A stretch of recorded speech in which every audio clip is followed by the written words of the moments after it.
네, 어텐션 뉴스 구병수 기자 나와 있습니다. 안녕하세요. 네, 안녕하십니까. 네, 오늘 어떤 소식 가져오셨습니까? 네, 이재명 대통령이 국민의힘 권성동 의원이 개입했다는 의혹이 제기된 필리핀 토목 사업에 대한 차관 지원을 중단시켰어요. 네. 이 대통령이 오늘 부정부패 소지가 있는 부실 사업으로 판정된 해당 사업에 대해서 즉시 절차 중지를 명령했다고 자신의 SNS에 밝혔는데요.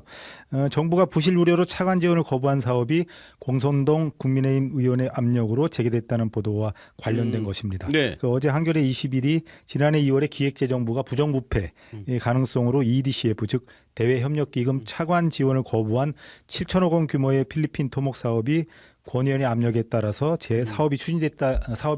사업 추진이 재개됐다는 네. 의혹을 보도를 했는데 네.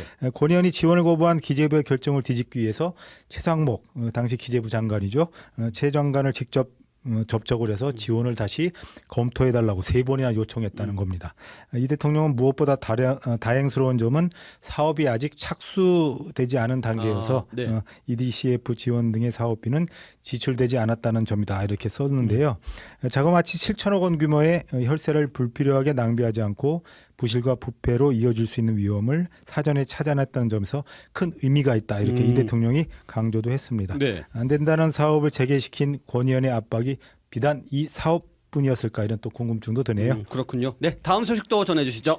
네, 국민적 공분을 일으킨 지난 4일 미국 이민당국이 한국의 근로노동자 300여 명을 포함해서 475명을 체포를 했었죠. 네. 현대차그룹과 LG에너지솔루션의 합작 배터리 공장 건설 현장이었는데 수백조 원을 투자를 약속했는데 이런 대접을 받아야 하는가 그런 자괴감도 잃었고요. 더구나 쇠사슬을 찬 노동자들의 모습에 네. 경악과 참담함을 금치 못했죠. 네. 근데 어제 국회 외교통일위원회 전체회의에서 김준영 조국 혁신당 의원이 관광비자로 국내에 들어온 영어학원 등에 취업한 미국인들에 대한 전수조사를 요구를 했습니다. 아하, 네. 김 의원이 배터리 공장 건설 현장 한국인 체포 사건과 관련해서 외교부의 대응이 안일하다고 질타하면서 우리가 가진 기술과 돈으로 미국에 투자하면서 이런 취급을 받아야 되느냐.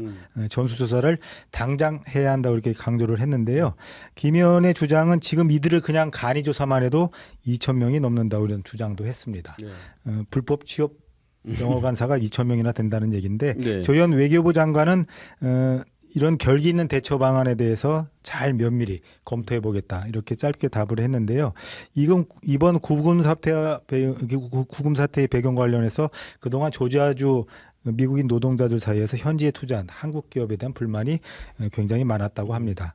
한국 기업들이 공장을 건설하면 자기들에게 더 많은 일자리가 생길 것으로 기대를 했는데 한국인 노동자들이 현장에서 일하는 모습을 보고 반감을 가졌다는 겁니다. 그 이유가 무엇이든 한국인들의 분노와 격정이 미국 정부에 꼭 전달됐으면 좋겠습니다. 네, 저도 동의하는 부분입니다. 네, 다음 소식도 전해주시죠. 네, 도널드 트럼프 미국 대통령이 지난 2003년이죠. 미성년자 성착취범 제프리 앱스타인의 50번째 생일에 보낸 외설 편지가 공개가 됐습니다. 네.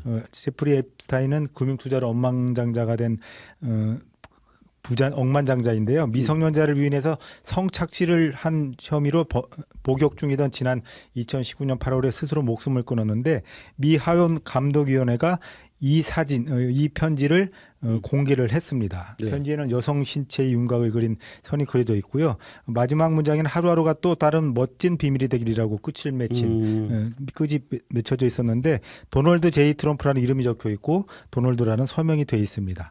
물론